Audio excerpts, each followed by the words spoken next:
پھیلانے آ گئے، اے شمع دیکھ پھر تیرے پروانے آ گئے، بندھن تمام توڑ کے دیوانے آ گئے، ان کے گھروں کا آپ محافظ ہو اے خدا، ان کے گھروں کا آپ محافظ ہو اے خدا،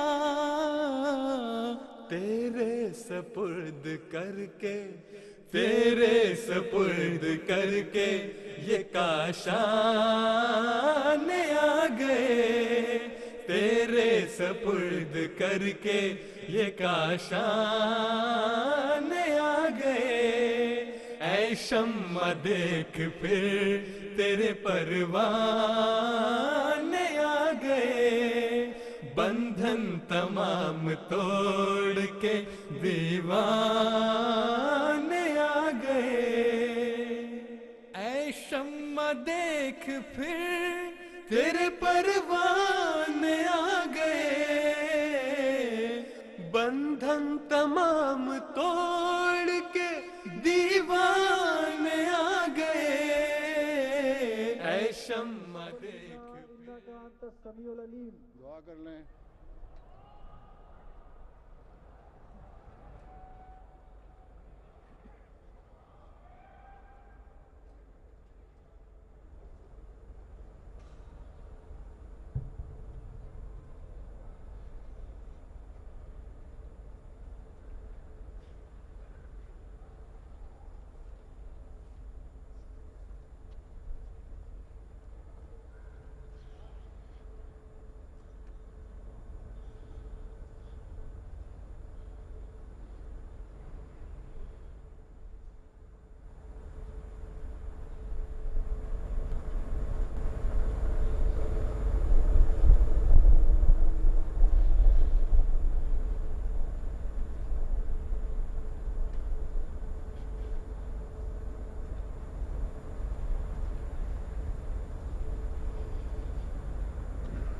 آمین۔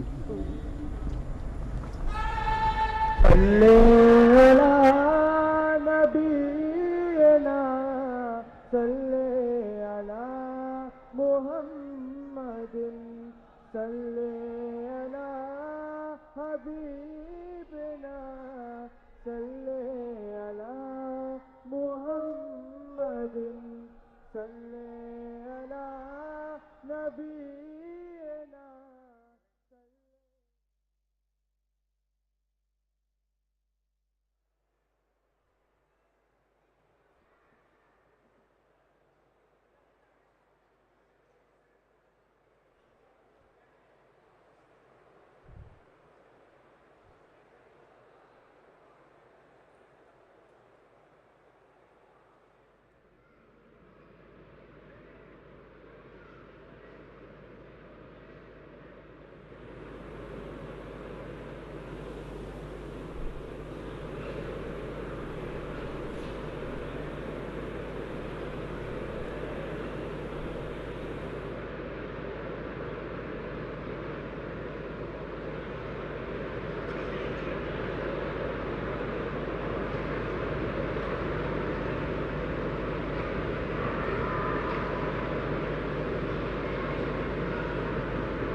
علیکم اذان.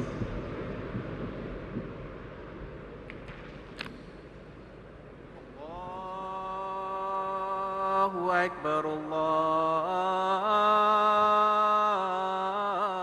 الله أكبر الله أكبر الله أكبر أشهد أن لا إله إلا الله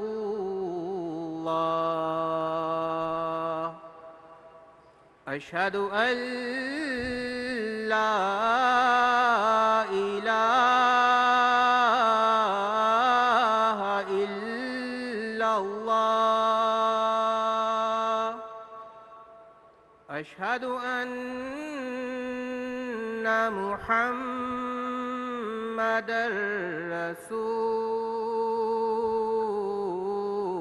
الله أشهد أن محمدًا رسول الله حي على الصلاة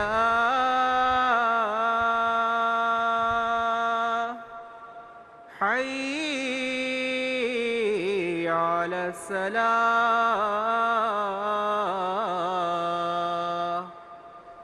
حي على الفلاح حي على الفلاح الله أكبر الله أكبر لا إله إلا الله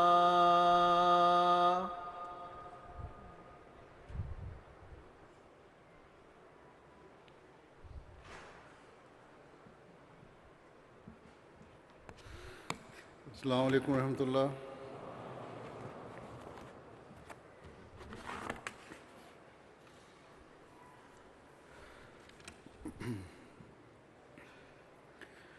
أشهد أن لا إله إلا الله وحده لا شريك له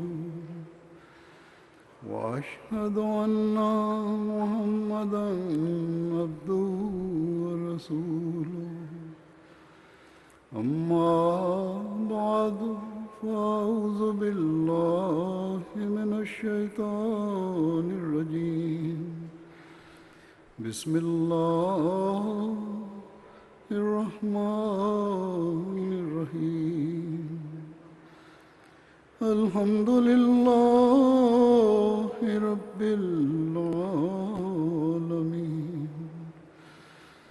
الرحمن الرحيم مالك يوم الدين إياك نعبد وإياك نستعين اهدنا الصراط المستقيم صراط الذين أنعمت عليهم غير المغضوب عليهم ولا الضالين.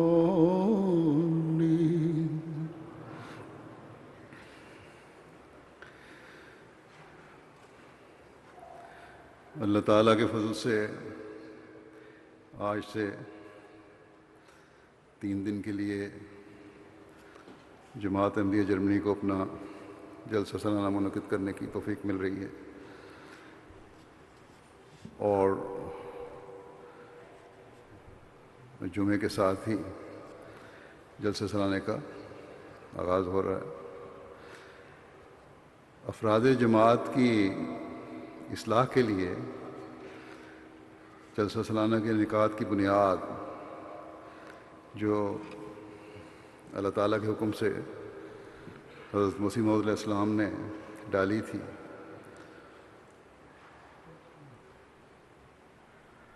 اس پہلے جلسے کو اس سال 125 سال پورے ہونے والے ہیں۔ وہ جلسہ جو قادیان کی چھوٹی سی بستی میں ہوا تھا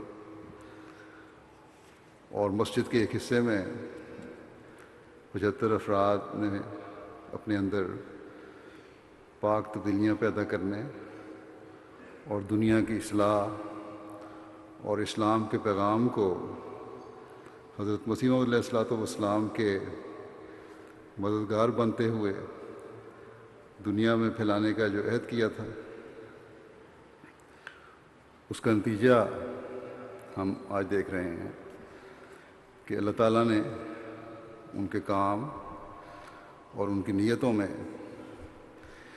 ایسی برکت ڈالی کہ آج یہاں جرمنی میں جماعت احمدیہ یہاں کے بڑے بڑے میسر حالوں اور کمپلیکس میں سے ایک مکمل کمپلیکس جو وسیع رقبے پر پھیلا ہوا ہے، اس میں اپنا جلسہ منعقد کر رہی ہے۔ اور اس وسیع و عریض عمارت کے باوجود بعض ضروریات کے لیے باہر کھلے میدان میں مارکیاں اور خیمے لگائے گئے ہیں۔ اگر دنیاوی وسائل کے لحاظ سے ہم دیکھیں تو ہمارے لیے آج بھی ممکن نہیں کہ اتنے وسیع اخراجات کر سکیں، لیکن اللہ تعالیٰ جماعت کے پیسے میں برکت ڈالتا ہے، جس کی وجہ سے اللہ تعالیٰ ہمیں یہاں جلسہ منعقد کرنے کی توفیق عطا فرما رہا ہے۔ جلسے انتظامیہ جلسہ کا یہ جو ایکو واپس آتی ہے، دیکھیں آخر تک آواز بھی صحیح جا رہی ہے کہ نہیں۔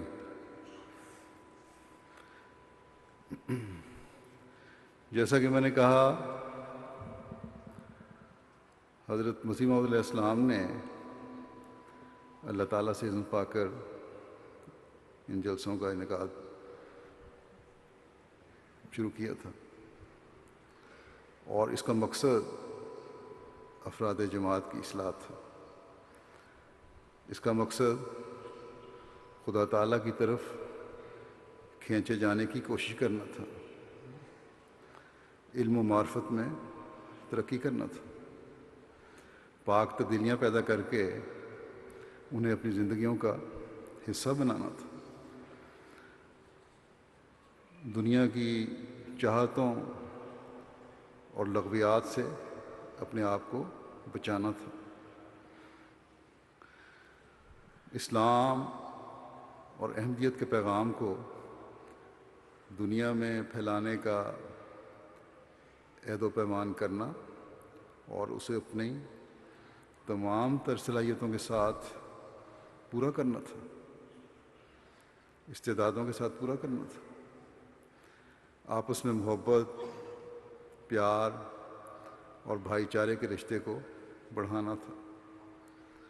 بس پہلوں نے اس کام کو خوب نبھایا۔ قادیان کی چھوٹی سی بستی کے جلسوں میں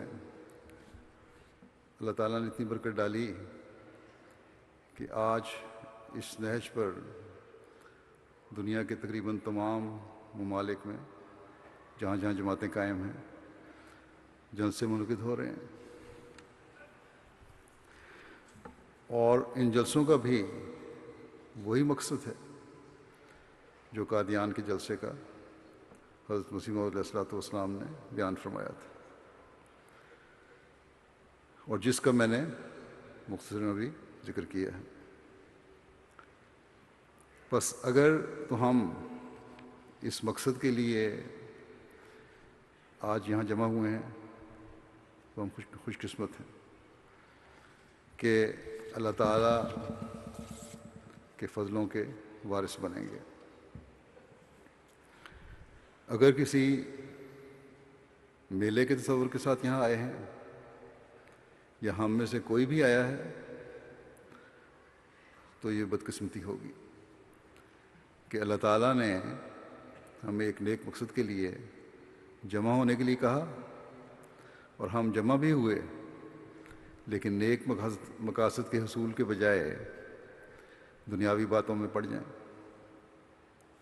بس یہاں آنے والا ہر احمدی یہ بات مد نظر رکھے کہ ان 3 دنوں میں دنیا سے بالکل قطع تعلقی کر لے، اور اس کے بعد بھی دنیا میں رہنے کے باوجود، دنیاوی کاموں میں پڑھنے کے باوجود کہ یہ بھی ضروری چیز ہے، دنیاوی کام، روزگار ہے، کاروبار ہے، ضروری ہے، لیکن اس کے باوجود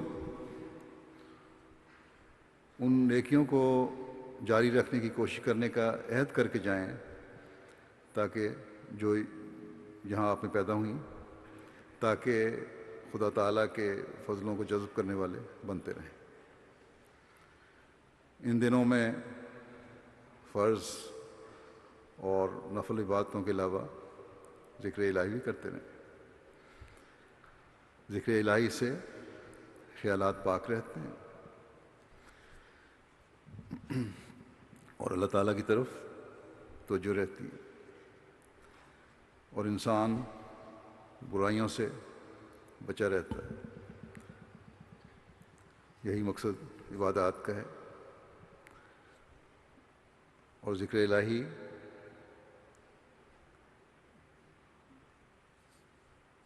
لازمی عبادات کی طرف بھی توجہ دلاتی رہتی ہے، اور حقیقی عبادت پھر اگر انسان صحیح عبادت کر رہا ہے تو پھر اس کی وجہ سے ذکر الہی کی طرف توجہ رہتی ہے۔ بس اس بات کو ہر ایک کو یاد رکھنا چاہیے۔ اللہ تعالیٰ نے اسلام میں عبادت کا ایک رکن رکھا ہے جو ہر حالت میں ہر مسلمان پر تو فرض نہیں، لیکن اس کے باوجود لاکھوں مسلمان ہر سال اس فریضے کو سر انجام دیتے ہیں، یعنی حج بیت اللہ کا فریضہ۔ چند دن تک انشاءاللہ تعالیٰ یہ فریضہ انجام دیا جائے گا۔ حج کی عبادت کی طرف جہاں اللہ تعالیٰ نے توجہ دلا کر مسلمانوں کو یہ کہا کہ اپنی تمام تر توجہات ان دنوں میں اللہ تعالیٰ کی طرف رکھو،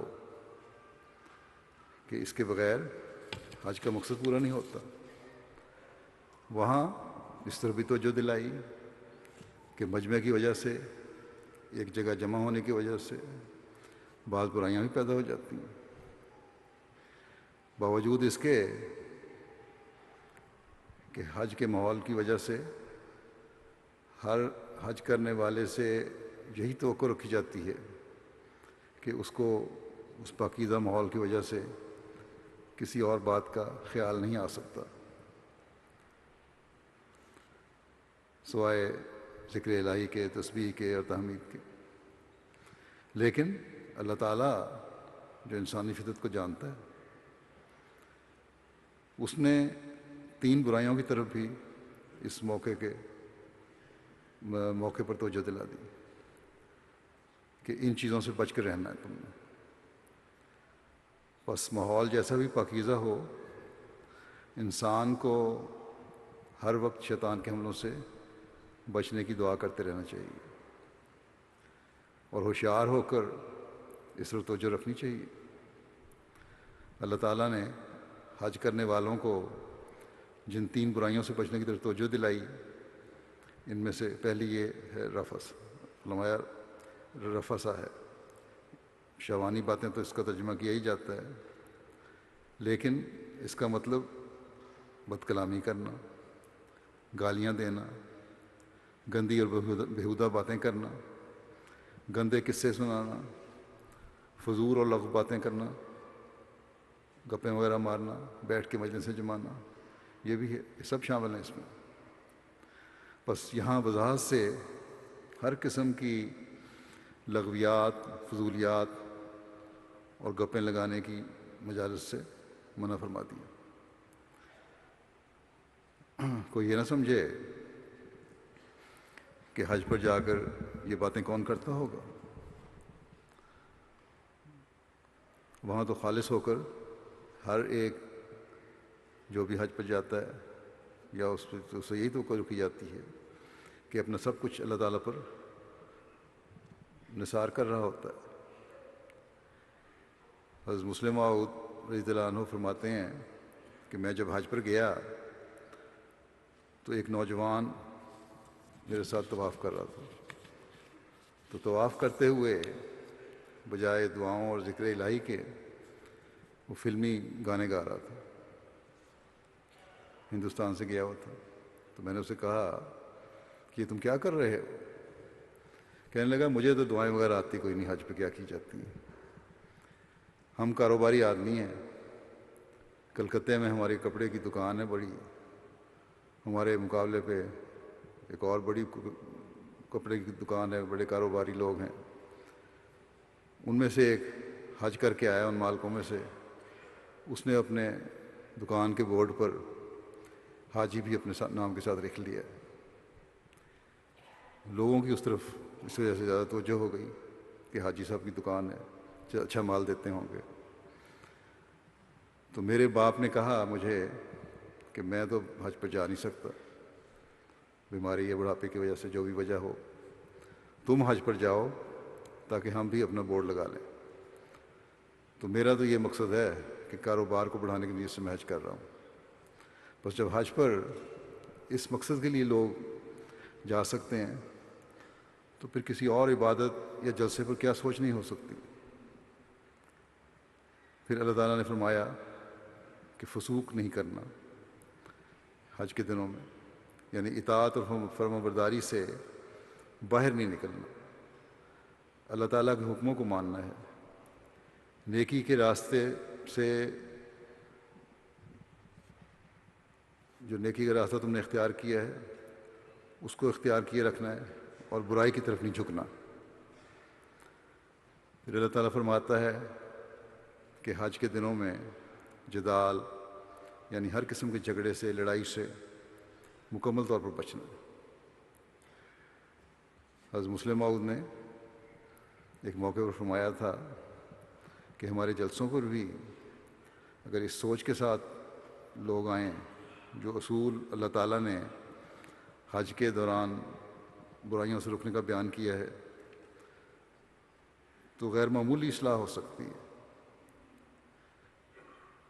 یقیناً آپ نے یہ بڑی حقیقی اصولی بات بیان فرما دی اصلاح کے لیے.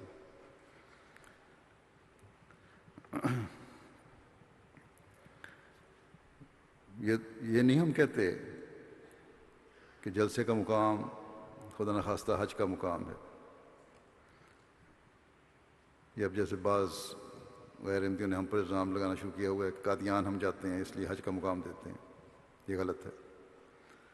لیکن دینی ترقی کے حصول کے لیے اور اپنی اصلاح کے لیے یہ بنیاد ہے جو اللہ تعالیٰ نے ایک بیان فرما دی. جہاں بڑے اکٹھ ہوں، مجمع ہوں، ان باتوں کو بھی خیال رکھو. اور اگر ہم دینی ترقی کے لیے، اپنی اصلاح کے لیے جمع ہونے والے جلسے میں ان باتوں کا خیال رکھیں گے تو ہماری اصلاح کے معیار بڑھیں گے. جلسہ ایک عبادت تو نہیں لیکن ٹریننگ کیمپ ضرور ہے جو روحانیت میں ترقی کے لیے جاری کیا گیا ہے. اس میں ہم اگر بد کلامی، گالیاں دینے، گندی اور بیہودہ باتیں کرنے، قصے سنانے اور کے کام کریں گے تو مقصد نہیں کو رکھ سکتا. تو اس میں ہمیں ان سب چیزوں سے بچنا ہے. اگر ہم لغو ان باتوں سے بچیں گے اور لغو گفتگو سے بچیں گے تو یقیناً ایک پرسکون اور پرامن اور نیکیاں بکھیرنے والا ماحول پیدا ہوگا اور جلسے کا مقصد پورا ہوگا۔ پھر فسوق جو اللہ تعالیٰ سے کی اطاعت سے باہر نکلنے کا گناہ ہے، اس سے بچنا ہے۔ یہ ضروری چیز ہے کہ ہم کامل طور پر جب دینی مقصد کے لیے آئے ہیں تو اللہ تعالیٰ کی اطاعت کا جوا اپنی گردن پر ہمیشہ ڈالے رکھیں۔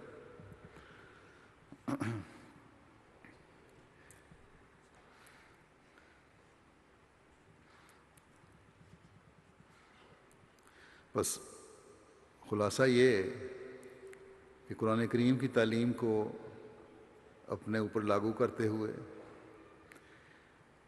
اللہ تعالیٰ کی عبادت کا حق بھی ادا کرنا ہے ہم نے، اور باقی احکامات پر عمل بھی کرنا ہے۔ پھر ایک انتہائی عمل جو تعلقات کو توڑنے کا ذریعہ بن جاتا ہے، اور پھر یہ تعلقات سالوں ٹوٹے رہتے ہیں، جھگڑے چلتے رہتے ہیں، ان سے بچنے کا حکم دیا۔ حضرت مسیح موعود علیہ السلام نے جلسے کے جو اغراض بیان فرمائی ہیں وہ انہی 3 باتوں کے گرد حقیقتاً گھومتی ہیں کہ اپنی اصلاح کا موقع ملے ہمیں، اپنے نفس کی اصلاح ہو، فضولیات سے پرہیز ہو، اللہ تعالیٰ کی طرف توجہ پیدا ہو، اور اس کے حکموں پر کامل اطاعت سے چلنے کی طرف خاص توجہ پیدا ہو، اور اپنے بھائیوں سے خاص رشتہ، محبت اور بھائی چارے کا قائم ہو، اور ہر قسم کی خود غرضی اور جھگڑے کو ختم کریں۔ جب آپ نے 1 سال دیکھا، حضرت مسیح علیہ السلام نے جب یہ دیکھا کہ آپس میں ایک دوسرے کے حق ادا کرنے کی طرف توجہ نہیں دے رہے لوگ، اور خود غرضی بعض لوگوں میں پر غالب آ گئی ہے، اور بعض چھوٹی چھوٹی باتوں پر بحث مباحثہ اور جھگڑے کی صورت بنی ہے، تو آپ نے ناراضگی کا اظہار فرماتے ہوئے جلسہ ہی 1 سال منعقد نہیں فرمایا۔ بس جلسے میں شامل ہونے والے ہر شخص کو یہ یاد رکھنا چاہیے کہ اس نے جہاں ان دنوں میں ہر چھوٹی سے چھوٹی بات میں اپنے نفس کی اصلاح کی طرف توجہ دینی ہے، اپنا وقت ادھر ادھر ضائع کرنے کے بجائے جلسے میں شامل ہونے کے مقصد کو پورا کرتے ہوئے تمام پروگرام جلسے کا سننا ہے۔ ہر مقرر کی تقریر میں اصلاح اور نیکی کی باتیں مل جاتی ہیں۔ یہ کوئی نہیں کہہ سکتا کہ ہمیں کچھ نہیں ملا، یا ہم بہت بڑے عالم ہیں، جتنے بڑے مرضی عالم ہوں کوئی نہ کوئی بات مل جاتی ہے، یا کم از کم یاد دہانی ہو جاتی ہے۔ انہیں اس لیے غور سے سننا چاہیے۔ اپنی روحانیت کو بڑھانے کے لیے اللہ کی عبادت کا حق ادا کریں، اور پھر حقوق العباد کی ادائیگی کی طرف بھی توجہ رہنی چاہیے۔ یہاں جھگڑے اور جدال کا تو سوال نہیں ہوتا،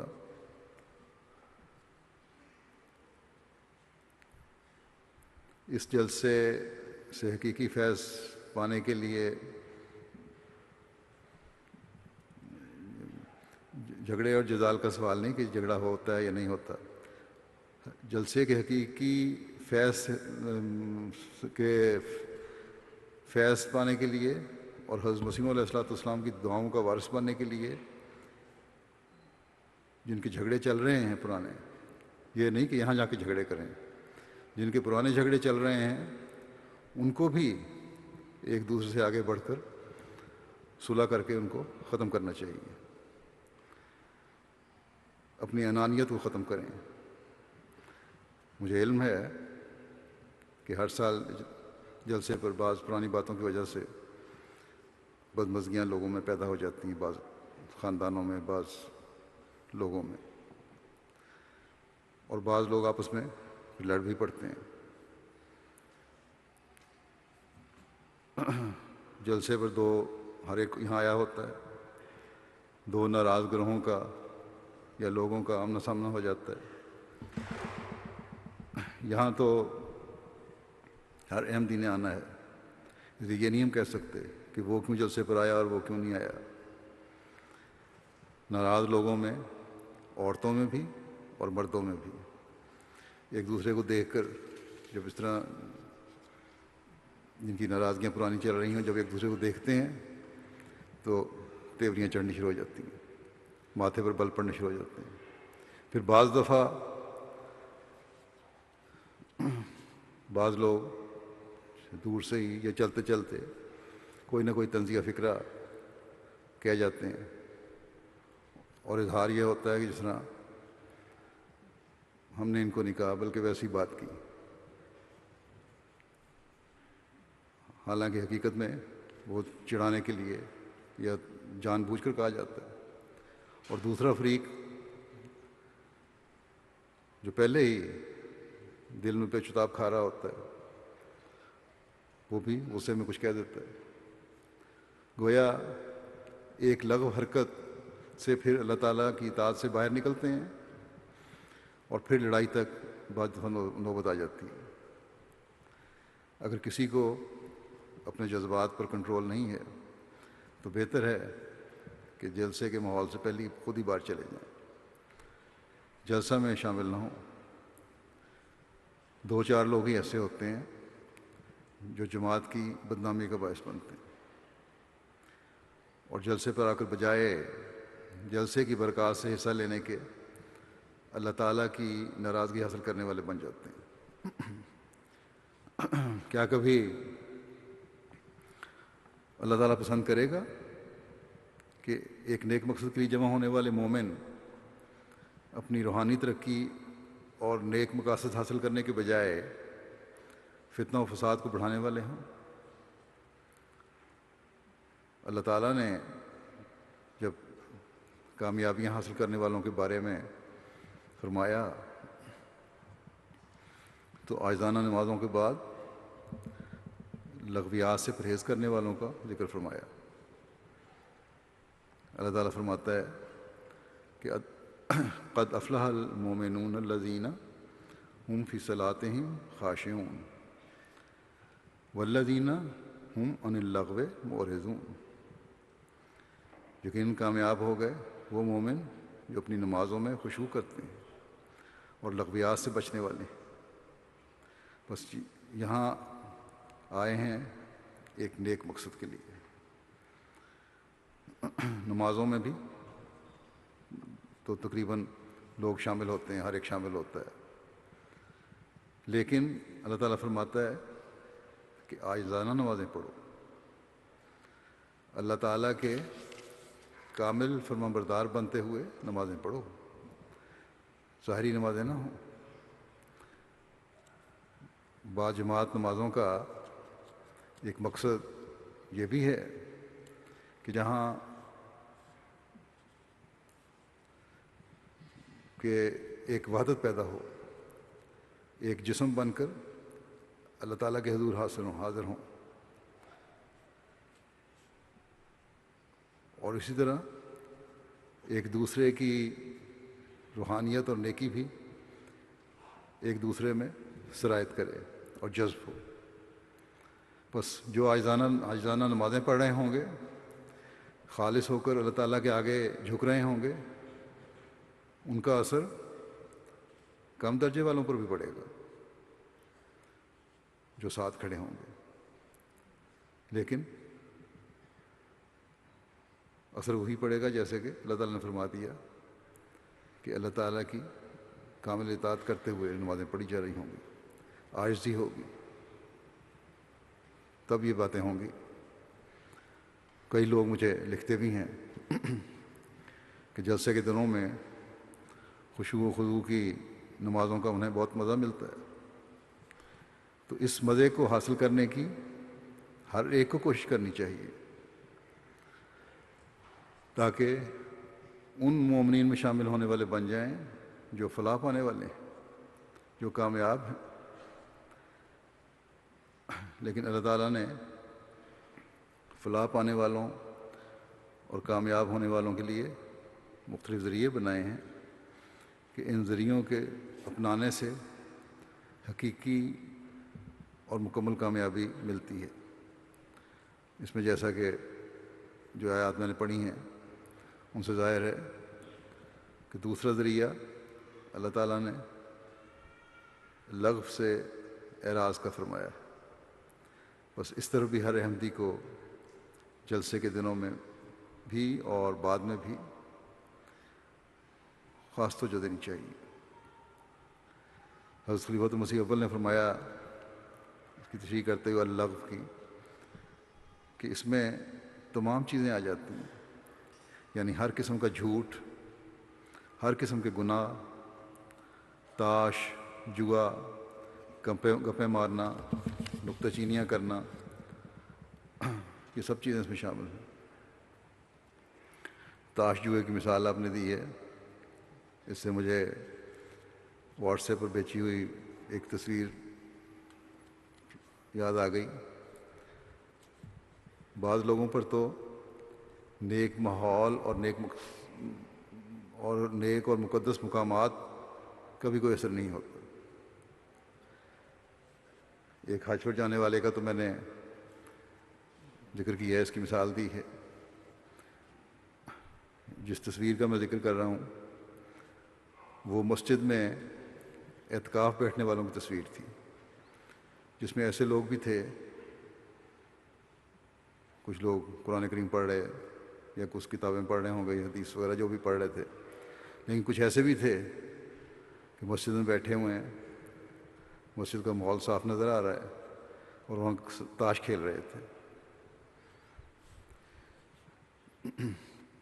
لکھنے والے نے تو اس پہ کمنٹ اپنا یہ بھی لکھا ہوا ہے کہ مسجد نبوی میں بیٹھے ہوئے ہیں یہ لوگ۔ تو یہ حال ہے بعض لوگوں کی،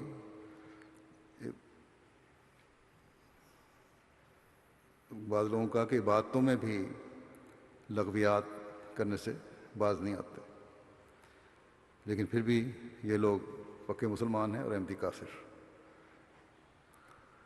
یہ لوگ تو اللہ تعالیٰ سے بھی عملاً استہزاء کر رہے ہیں۔ ان سے بڑھ کر اب کون ظالم ہو سکتا ہے؟ بس یہ نمونے جب ہم غیروں کے دیکھتے ہیں تو ہمیں ان سے سبق لینا چاہیے کہ کبھی ہمارے اندر ایسی باتیں پیدا نہ ہوں، اور ساتھ ہی ہمیں اللہ تعالیٰ کا شکر ادا کرنا چاہیے کہ اس نے ہمیں توفیق عطا فرمائی کہ ہم نے زمانے کے امام کو مانا ہے، جنہوں نے ہمیں بار بار ان لغویات سے بچنے کی طرف توجہ دلائی۔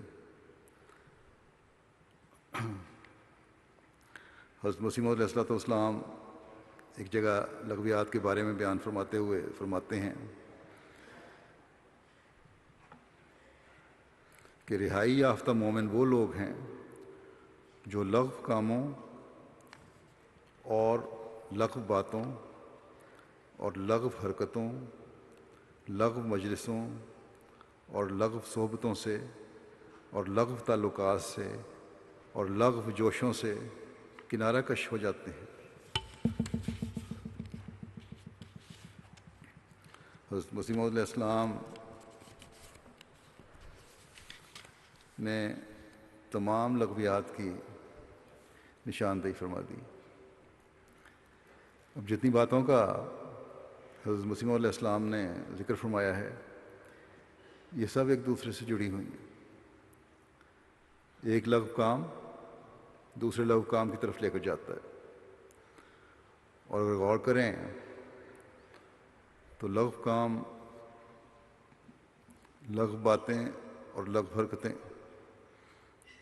جن سے سرزد ہوتی ہیں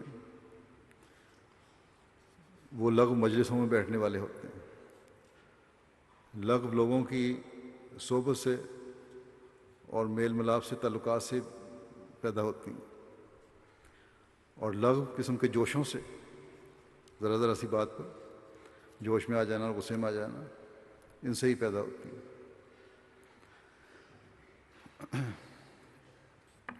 اب اعتکاف پر بیٹھ کر تاش کھیلنے والوں کی میں نے مثال دی ہے۔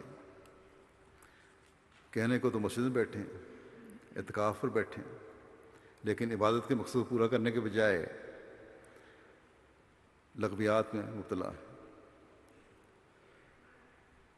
اب ان کے ساتھ بیٹھنے والے بھی ویسے ہی لوگ ہوں گے جیسے یہ ہیں۔ ایسے لوگوں کی صحبت بھی خراب کرتی ہے، چاہے وہ مسجد میں بیٹھے ہوں۔ لیکن ہم جلسے پر آنے والوں میں ان دنوں میں ایسی پاک تبدیلی پیدا ہونی چاہیے کہ صرف جلسے کے دنوں میں نہیں بلکہ بعد میں بھی ہماری صحبت میں بیٹھنے والے ہمیشہ لغویات سے پرہیز کرنے والے ایسی مجلسیں ہوں جن کے ساتھ بیٹھنے والے کبھی رد نہیں کیے جاتے، اللہ تعالیٰ کے ہاں مقبول ہونے والے لوگ ہوتے ہیں۔ ہمارے اخلاق اعلیٰ ہوں، ہماری سچائی کے معیار اعلیٰ ہوں، جو دوسروں کو بھی ہمارے عملی نمونوں کو دیکھ کر نیک تبدیلیاں پیدا کرنے والا بنا دیں۔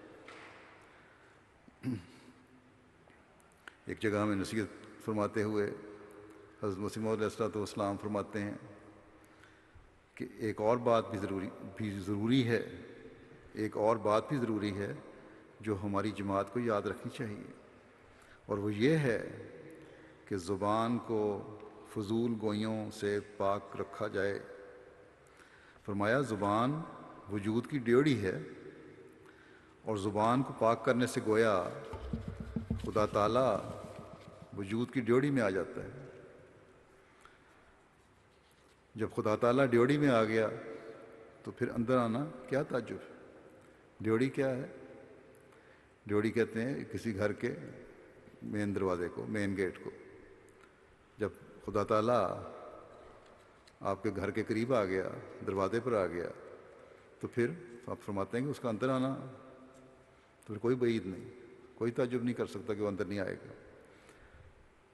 بس اللہ تعالیٰ لغویات سے بچنے والوں اور حسن اخلاق دکھانے والوں، نرم زبان استعمال کرنے والوں کے قریب ہو جاتا ہے، اور اتنا قریب ہو جاتا ہے کہ اگر نیکیوں میں باقاعدگی رہے تو خدا تعالیٰ پھر ایسے لوگوں پر اپنا فضل فرماتے ہوئے انہیں اپنا بنا لیتا ہے۔ اللہ تعالیٰ کا گھر میں آنا یہی ہے کہ اس بندے کو اپنا بنا لے، اور جب اللہ تعالیٰ اپنا بنا لیتا ہے تو عبادات میں بڑھنے اور نیکیوں میں بڑھنے کی انسان کو توفیق ملتی چلی جاتی ہے۔ بس نیکیوں سے نیکیاں پیدا ہوتی ہیں اور اللہ تعالیٰ کے قرب کے راستے کھلتے چلے جاتے ہیں۔ ہم یہاں آئے ہیں جیسا کہ میں پہلے بھی کہہ چکا ہوں کہ اللہ تعالیٰ کی رضا کے حصول کے لیے اپنے اندر پاک تبدیلیاں پیدا کریں۔ جب یہ مقصد ہے تو پھر صرف تقریریں سن کر علمی حاضر اٹھانے سے یہ مقصد حاصل نہیں ہو سکتا۔ جب تک ہم اپنے اندر عملی تبدیلیاں پیدا نہ کریں، اور عملی تبدیلیوں کے لیے جہاں عبادت کرتے ہوئے اللہ تعالیٰ کا حق ادا کرنا ہے، وہاں اعلیٰ اخلاق اور لغویات سے بچ کر ایک دوسرے کا بھی حق ادا کرنا ہے۔ بس اس کی طرف خاص توجہ دینے کی ضرورت ہے۔ یہ اللہ تعالیٰ کا فضل ہے کہ اس نے ہماری پردہ پوشی فرمائی ہوئی ہے، اور ہماری غلطیاں ابھر کر غیروں کے سامنے نہیں آتی، ورنہ اگر ہم میں سے ہر ایک اپنا جائزہ لے تو ہمیں پتہ لگے گا کہ کتنی غلطیاں ہیں، اور ہم میں حضرت مسیح موعود علیہ السلام کے معیار کے مطابق کتنی کمزوریاں پائی جاتی ہیں، اور یہ کمزوریاں جماعت اور حضرت مسیح موعود علیہ السلام کے نام کو بدنام کرنے کا باعث بن سکتی ہیں۔ اس لیے آپ نے حضرت مسیح موعود علیہ السلام نے اپنی جماعت کو نصیحت کرتے ہوئے یہ بھی فرمایا ہے کہ ہماری طرف منسوب ہو کر ہمیں بدنام نہ کرو۔ اگر ہماری باتوں کے معیار اچھے نہیں تو ہم حضرت مسیح علیہ السلام کو بدنام کرنے کا ذریعہ بن رہے ہوں گے۔ اگر ہمارے اخلاق اچھے نہیں تو ہم حضرت مسیح علیہ السلام کو بدنام کرنے کا ذریعہ بن رہے ہوں گے۔ اگر ہم لغویات میں گرفتار ہیں تو ہم حضرت مسیح علیہ السلام کو بدنام کرنے کا ذریعہ بن رہے ہوں گے۔ بس ایک بہت بڑی ذمہ داری ہے جو ہم احمدیوں پر ہیں، اور ہمیں اپنے جائزے لیتے رہنے کی ضرورت ہے۔ حضرت مسیح علیہ السلام نے ایک موقع پر نصیحت کرتے ہوئے فرمایا کہ جو شخص ایمان کو قائم رکھنا چاہتا ہے وہ اعمال صالحہ میں ترقی کرے۔ فرمایا کہ یہ روحانی امور ہیں اور اعمال کا اثر عقائد پر پڑتا ہے، بس صرف یہ کہنا کہ میں عقیدے کے لحاظ سے نہایت پختہ احمدی ہوں کافی نہیں ہے۔ اگر نیک اعمال نہیں ہیں، اعلیٰ اخلاق اگر نہیں ہیں، کیونکہ آہستہ آہستہ اعمال صالحہ میں کمزوریاں ایمان میں کمزوری کا بھی باعث بن جاتی ہیں۔ پھر نمازوں کی طرف توجہ دلاتے ہوئے آپ فرماتے ہیں کہ نماز سوز و گداز سے ادا کرو اور دعائیں بہت کیا کرو۔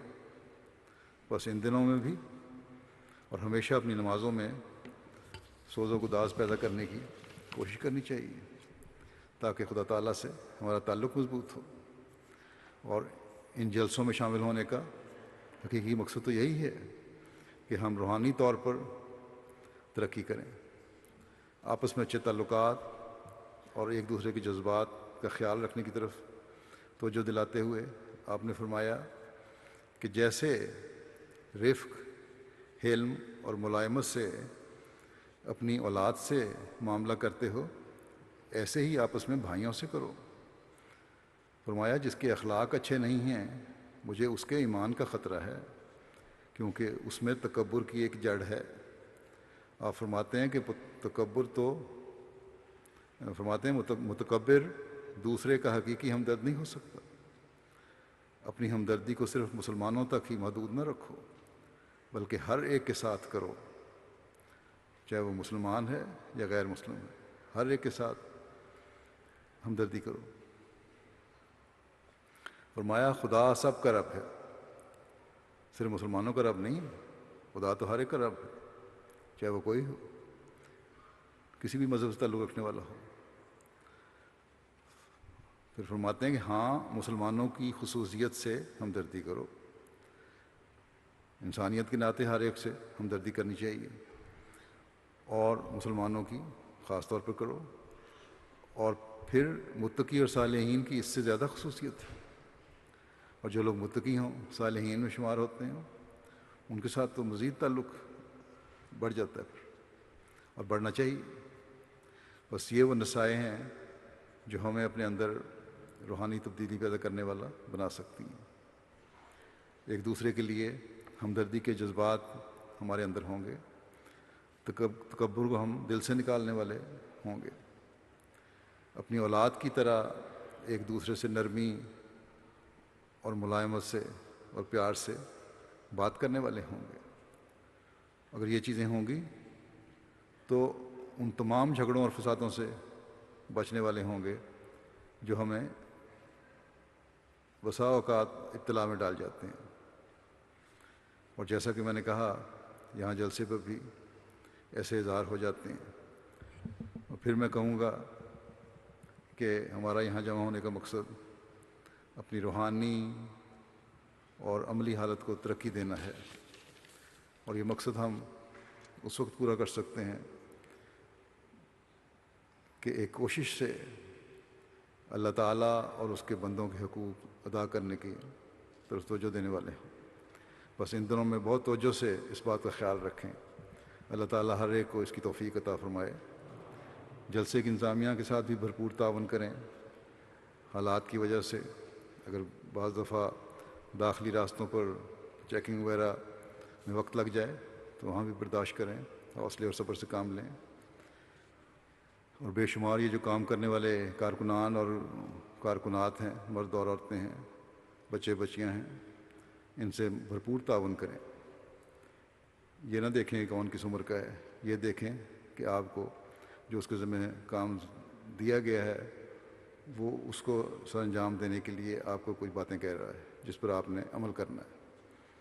ان کے لیے دعائیں بھی بہت کریں کہ اللہ تعالیٰ ان کو صحیح رنگ میں کام کی بھی توفیق عطا فرمائے. اللہ تعالیٰ کرے کہ ہم جلسے سے حقیقی فیض پانے والے ہوں اور حضرت مسیح علیہ السلام کی دعاؤں کے وارث بنیں.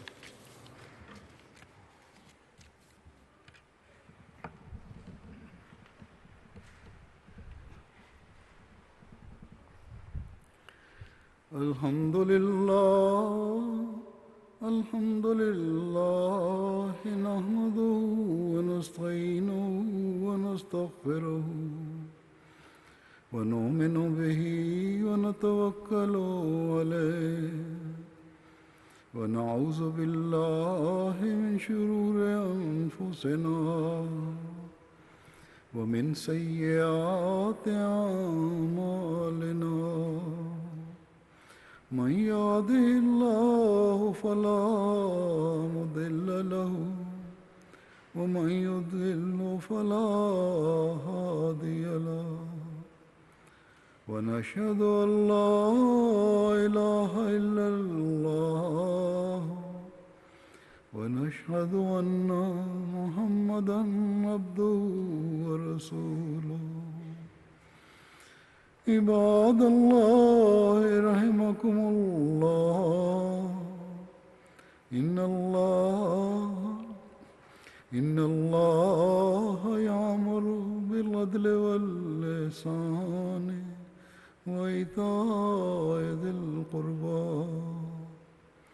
وينهى عن الفحشاء والمنكر والبغي يعظكم لعلكم تذكرون.